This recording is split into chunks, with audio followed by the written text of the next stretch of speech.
Once we did a little tour in Byron Bay, which was great. It was me, Laurie Belger, Adine Hickey, Tess Waters, and we did that with Mandy Nolan and Ellen Briggs.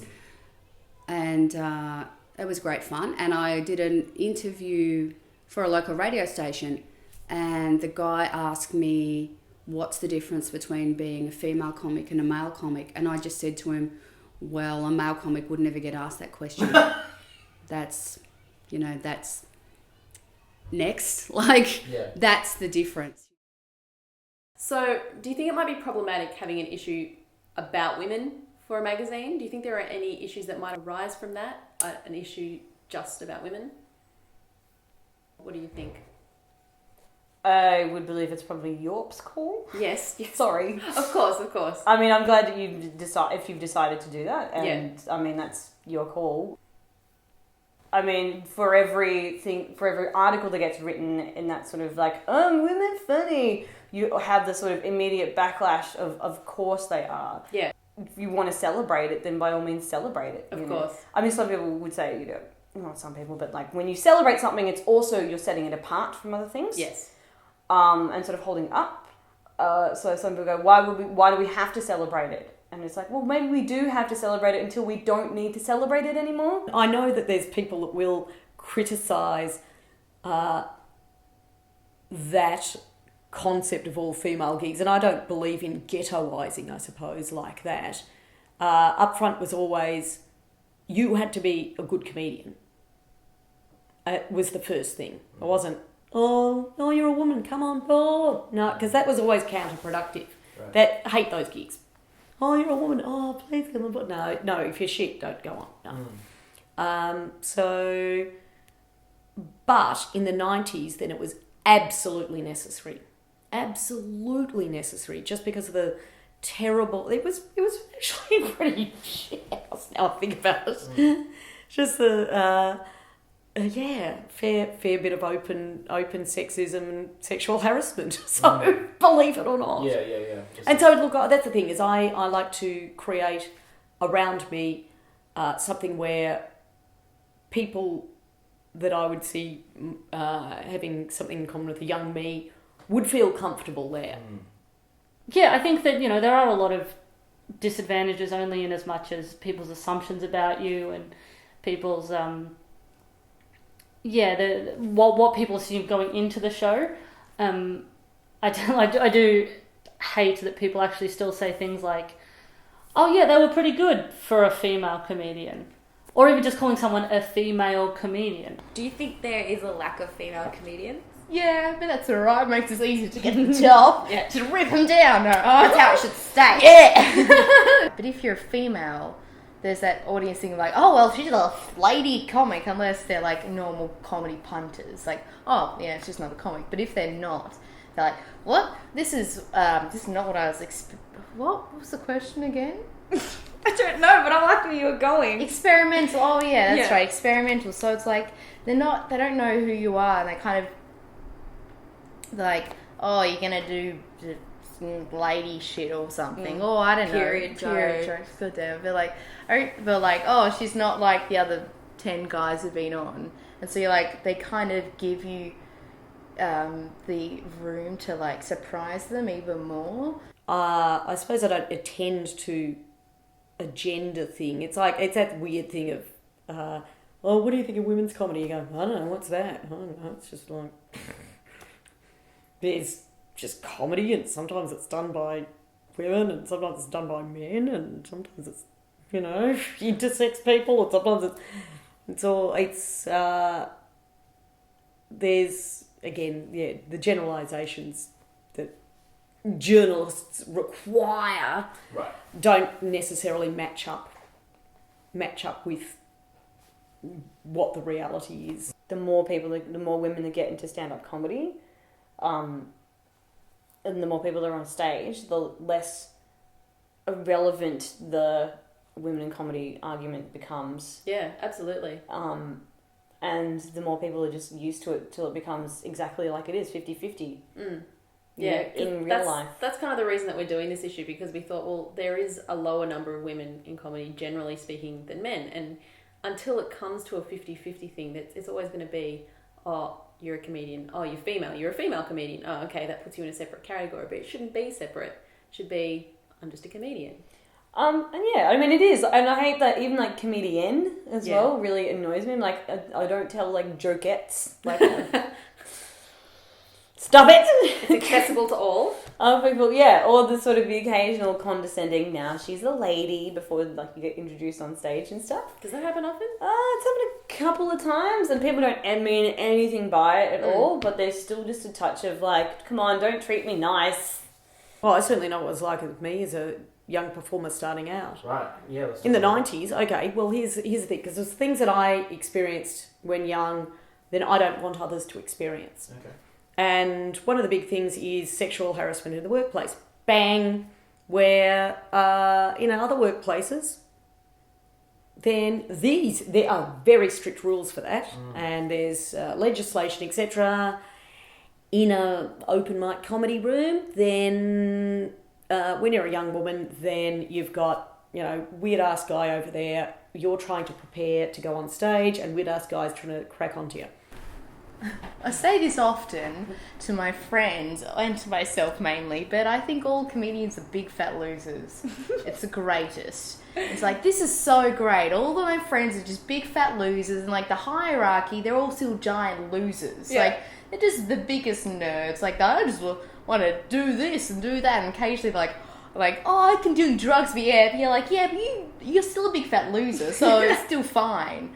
So I think they're just more guy losers than are girl losers, because I think in life, in high school, like, the girls are always slightly prettier because girls are being told to be prettier. I get what you're saying. It's kind of like Because they're just a whole guys lot. have to be funnier in evolution to Yeah. get girls, whereas girls just get by on their looks more. So Yeah.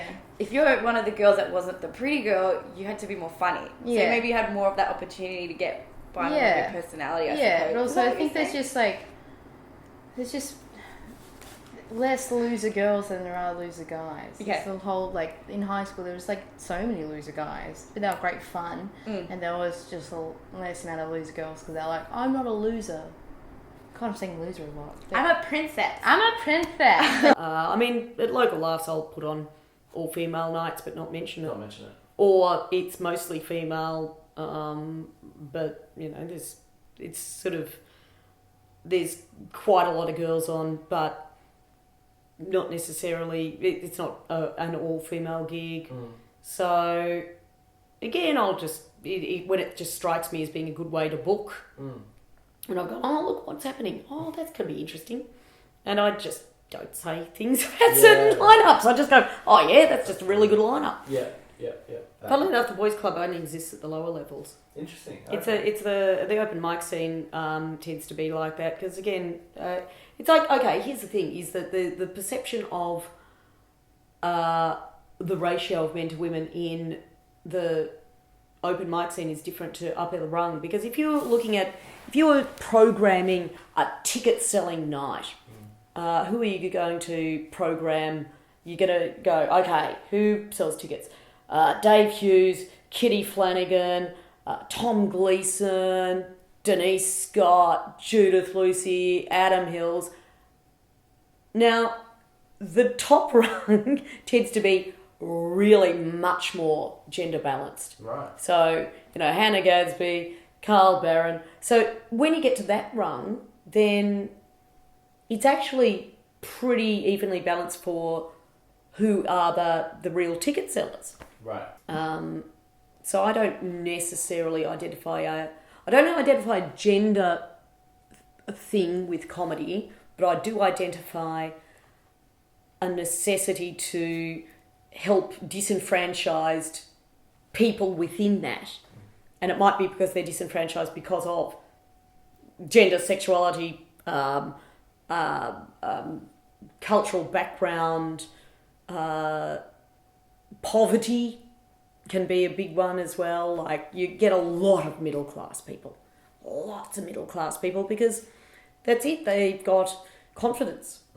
The level of confidence for them is, I deserve to be up here. It's not even a question. Like, I deserve to be up here. and for people who've been brought up poor, then you don't feel you deserve to be in the spotlight or to be, seen above other people. So it can be a lot harder. And there's often, if you want to make a generalisation about gender, then it tends to be seen that the default thing is that males might think I'm funny. How do you think we can encourage more women to get into comedy? I think the main thing is to kind of go, it's all right. You're not being judged up there. Like, your comedy's being judged, but not your personality. You're not getting up there and having someone pick you apart for your outfit or whatever. Like, you're getting up there to tell some jokes to make people laugh. And I think the feedback I get when I say the subject of, I do stand-up comedy comes up. A lot of time people are like, oh my God, you're so brave. I would never do that. And I'm like, well, why wouldn't you? It's just not me. And you're like, I think it is. I think you might think about it. If you saw more girls doing comedy, then maybe you would kind of come around to it a little bit. But women are so funny.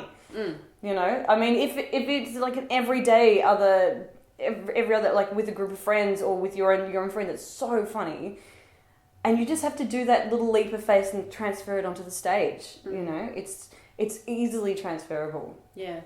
How did you sort of start transferring? Did you have were you fairly confident starting? I think I did that great thing where you're more confident than your abilities actually dictate you to be. I was way overconfident. Which I think was good for the first few gigs, and then I started doing the thing about the sort of 5 to 6 gigs in when you just start bombing all the time, and you're like, this is hard. This is and it's really challenging to kind of not just sort of drop it and sort of I'll quit while I'm ahead, and have that kind of dogged determination of things. I think women are actually smarter in that sort of case. I'm like, what's better than doing this? Actually, maybe doing something I'm just an idiot for keeping it going, stubborn sort of stuff kind of gets into your head. And I think, maybe women are just smart enough to kind of go, I don't need to do this. I don't need to have a whole pack of strangers not laugh at something I thought was funny. This is atrocious. So probably everyone's sort of on the same par if they're on the same level. If you've only done 10 gigs, you'll only probably get as many opportunities as a man who's done 10 gigs, I think, because a lot of the big gigs I don't think are as gendered as in other areas of entertainment. You do have to be good. You do have to be able to make people laugh. That's that's the one thing you need to do as a performer. I think that's what it is. I think I'm so much more passionate and excited about when I see a really great female stand-up, because it does kind of, for me to look at that, I kind of go, oh yes, look at her, she's making it, I can get up there and just be the same as and here in Australia we have phenomenal female comedians, how amazing Celia Piccola and Felicity Ward are doing, and we have the elder sort of stateswomen as well, that there is people that we can look to at any stage of our career in comedy that we can, that is sort of really helping you and sort of opening your eyes to it. Yeah. And you kind of go, well, she's fucking doing it, so I can now. From what I can tell, that hasn't sort of been prevalent in the past. I think when I first started, I was for a couple of months, I was just really, really so nervous about the entire operation of, I think I'm going to do stand-up comedy. I think that it took a little while for me to accept that, not only myself, but to kind of just tell your friends. You're coming out of the comedy closet a little bit. You're like, I've kind of been doing this, especially if you're like me, come from a theatrical background. So it was definitely, but also I think the quite heartening thing that happened was people would go, oh yeah, I can see that. That's obvious. I mean, look at you. Clearly have a dumb face. Why don't you put it in front of people every so often? What I would say is, rather than sort of saying anything negative about the scene, because I don't think there is anything that negative about the Australian comedy scene. I think there's a lot of positive things about it. But what I would say was, what I really liked about Girls' Night is that nobody would ever come to that show and say that would have been better with a guy. It's just strong comedy. Do you know what I mean? It stands alone. It's one of those things where rather than kind of wasting energy with the argument, just do a good show. But I think there's quite a nice clear progression for women in comedy now. I think it's really coming together for us. And the more people that do it, the more people that get on stage, the less relevant, you know, this kind of outcome is. You know, it'll only ever keep improving, I think. You know? Yeah, absolutely. I mean, most people are good enough that it doesn't matter what men or society have to say about their performance, because inevitably they'll kick it in the dick. Yeah, absolutely. That's also a sexist term. You can kick a gig in the vag if you want. Yeah.